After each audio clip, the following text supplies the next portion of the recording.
ನಗರದ ಸಾಲಗಾಮೆ ರಸ್ತೆ ಬಳಿ ಇರುವ ಶ್ರೀ ಶಿರಡಿ ಸಾಯಿ ಮಂದಿರದಲ್ಲಿ ಗುರುವಾರದಂದು ಶ್ರೀ ಗುರುಪೂರ್ಣಿಮಾ ಅಂಗವಾಗಿ ಬೆಳಗಿನಿಂದಲೂ ದೇವರಿಗೆ ವಿವಿಧ ಪೂಜಾ ಕಾರ್ಯಗಳು ನೆರವೇರಿತು.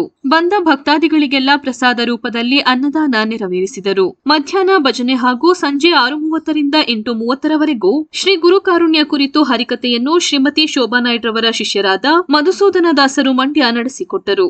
ಇದೇ ವೇಳೆ ಶ್ರೀ ಶಿರಡಿ ಸಾಯಿ ಚಾರಿಟಬಲ್ ಟ್ರಸ್ಟ್ನ ಕಾರ್ಯದರ್ಶಿ ಸಾಯಿ ಪ್ರಸಾದ್ ಮಾಧ್ಯಮದೊಂದಿಗೆ ಮಾತನಾಡಿ, ಶ್ರೀ ಶಿರಡಿ ಸಾಯಿ ಮಂದಿರದಲ್ಲಿ ಪ್ರತಿ ವರ್ಷದಂತೆ ಈ ವರ್ಷವೂ ಕೂಡ 2025 ಜುಲೈ 4ರ ಶುಕ್ರವಾರದಿಂದ 10ರ ಗುರುವಾರದವರೆಗೂ ಶ್ರೀ ಗುರು ಪೂರ್ಣಿಮೆ ಪ್ರಯುಕ್ತ ಪ್ರವಚನ ಮತ್ತು ವಿವಿಧ ಸಾಂಸ್ಕೃತಿಕ ಕಾರ್ಯಕ್ರಮಗಳನ್ನು ಆಯೋಜಿಸಿ ಪ್ರತಿದಿನ ಬೆಳಿಗ್ಗೆ 10ರಿಂದ 12ರವರೆಗೂ ಶ್ರೀ ಸಾಯಿ ಸಚ್ಚರಿತೆ ಪಾರಾಯಣ ಹಾಗೂ ವಿವಿಧ ಕಾರ್ಯಕ್ರಮಗಳನ್ನು ವಿಜೃಂಭಣೆಯಿಂದ ಏರ್ಪಾಡು ಮಾಡಲಾಗಿದ್ದು, ವಿಶೇಷ ದಿನದ ಅಂಗವಾಗಿ ಮಂದಿರಕ್ಕೆ ಬೆಳಗಿನಿಂದ ರಾತ್ರಿಯವರೆಗೂ ಸಾವಿರಾರು ಸಂಖ್ಯೆಯಲ್ಲಿ ಭಕ್ತರು ಬಂದು ಬಾಬಾ ಅವರ ದರ್ಶನ ಪಡೆದು ಪುನೀತರಾಗಿದ್ದಾರೆ ಎಂದರು. ಶುಕ್ರವಾರದಂದು ಕೊನೆಯ ದಿನದ ಕಾರ್ಯಕ್ರಮದಲ್ಲಿ ಬೆಳಗ್ಗೆ 10ರಿಂದ 12 ಗಂಟೆಯವರೆಗೆ ನಗರದ ಪ್ರಮುಖ ರಾಜಬೀದಿಗಳಲ್ಲಿ ಶ್ರೀ ಸಾಯಿಬಾಬರವರ ಉತ್ಸವ ಪ್ರಮುಖ ರಾಜಬೀದಿಗಳಲ್ಲಿ ಜರುಗಲಿದೆ ಎಂದು ದೇವಾಲಯದ ಕಾರ್ಯಕ್ರಮದ ಬಗ್ಗೆ ಮಾಹಿತಿ ನೀಡಿದರು.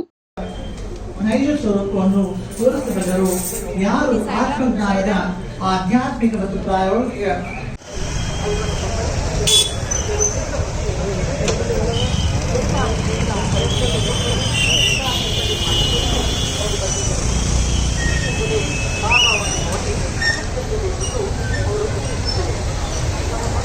ಮಾಡಿರುತ್ತಾನೆ. ತಾನು ಮೇಲು ಶಿಷ್ಯರು ಕೀಳೆಂದು ಅವನು ಭಾವಿಸಲಾರ. ತನ್ನ ಶಿಷ್ಯರನ್ನು ಸ್ವತಃ ಮಕ್ಕಳಂತೆ ಭಾವಿಸುತ್ತಾನೆ. ಸದ್ಗುರುವಿನ ಮುಖ್ಯ ಗುಣವೆಂದರೆ ಅವನು ಶಾಂತಿಯ ನಿವಾಸ. ಅವನು ಯಾವಾಗಲೂ ನಿಷ್ಠುರನಾಗಿರ್ತಾನೆ. ತಾನು ವಿದ್ವಾಂಸನೆಂಬ ಈ ದಿನ ನಮ್ಮ ಶಿರಡಿ ಸಾಯಿಬಾಬಾ ಮಂದಿರದಲ್ಲಿ ಗುರುಪೂರ್ಣಿಮೆ ಮಹೋತ್ಸವದ ಅಂಗವಾಗಿ ವಿಶೇಷವಾದಂತಹ ಕಾರ್ಯಕ್ರಮವನ್ನು ಹಮ್ಮಿಕೊಳ್ಳಲಾಗಿದೆ. ಬೆಳಗ್ಗೆ 6 ಗಂಟೆಯಿಂದ ರಾತ್ರಿ 10 ಗಂಟೆವರೆಗೂ ತನಕ ಮಂದಿರ ಸಂಪೂರ್ಣವಾಗಿ ತೆರೆದಿರುತ್ತೆ.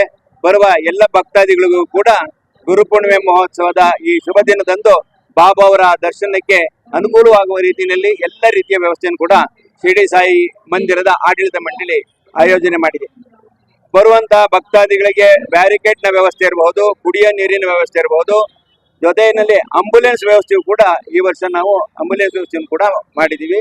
ಭಕ್ತಾದಿಗಳು ಹೆಚ್ಚಿನ ಸಂಖ್ಯೆಯಲ್ಲಿ ಬಂದು ಬಾಬಾ ಅವರ ದರ್ಶನವನ್ನು ಮಾಡ್ತಾ ಇದ್ದಾರೆ.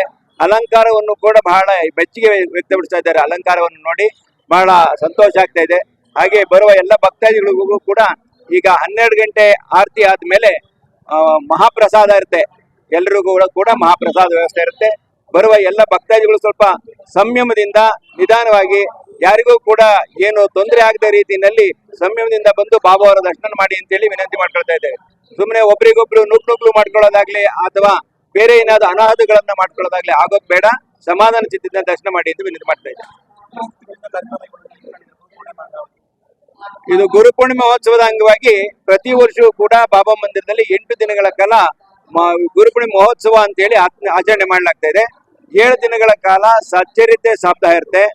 8ನೇ ದಿನಕ್ಕೆ ಬಾಬಾ ಅವರವರ ಉತ್ಸವ ಇರುತ್ತೆ. 7ನೇ ದಿನ ಅಂತ ಹೇಳಿದ್ರೆ ಗುರುಪೂರ್ಣಿಮೆ ದಿನ 7ನೇ ದಿನ. ಅದು ಹೆಚ್ಚಿನ ಸಂಖ್ಯೆಯ ಜನ ಭಾಗವಹಿಸ್ತಾರೆ. ಪ್ರತಿದಿನವೂ ಕೂಡ ಸಾಯಂಕಾಲ 6:30ರಿಂದ 8:30ರವರೆಗೆ ಸಾಂಸ್ಕೃತಿಕ ಕಾರ್ಯಕ್ರಮಗಳನ್ನ ಇಟ್ಟಿರ್ತೀವಿ. ಹಾಗೆ ಗುರುಪೂರ್ಣಿಮೆ ದಿವಸವೂ ಕೂಡ ಸಾಯಂಕಾಲ ಸಾಂಸ್ಕೃತಿಕ ಕಾರ್ಯಕ್ರಮ ಇದೆ. ಹೆಚ್ಚಿನ ಸಂಖ್ಯೆಯಲ್ಲಿ ಭಾಗವಹಿಸಿ ಅಂತ ವಿನಂತಿ ಮಾಡ್ತೀವಿ. ನಾಳೆ ಗುರುಪೂರ್ಣಿಮೆ ಮಹೋತ್ಸವದಾಗಿ ಬಾಬಾ ಅವರವರ ಉತ್ಸವವನ್ನು ಏರ್ಪಾಡು ಮಾಡಲಾಗಿದೆ. ಹಾಸನದ ರಾಜಬೀದಿಗಳಲ್ಲಿ ಬಾಬಾ ಅವರ ಉತ್ಸವಗಳಿದೆ. ಹಾಸನ ನಗರದ ಬಾಬಾ ಮಂದಿರದಿಂದ ಹೊರಟು ಸಹ್ಯಾದ್ರಿ ವೃತ್ತ, ಎನ್.ಆರ್. ಸರ್ಕಲ್ ಹೋಗಿ ಆ ಕಡೆಯಿಂದ ಬಸ್ ಸ್ಟ್ಯಾಂಡು, ಹಾಗೆ ಮಿಷನ್ ಹಾಸ್ಪಿಟ್ಲು, ಸಂಸ್ಕೃತ ಭವನ ರಸ್ತೆಯಿಂದ ಬಾಬಾ ಮಂದಿರಕ್ಕೆ ಬರಲಿದೆ. ನನ್ನ ಹೆಸರು ಸಾಯಿ ಪ್ರಸಾದ್ ಅಂತ, ಶಿರಡಿ ಸಾಯಿಬಾಬಾ ಮಂದಿರದ ಕಾರ್ಯದರ್ಶಿ. ಸಾಯಿರಾಮ್.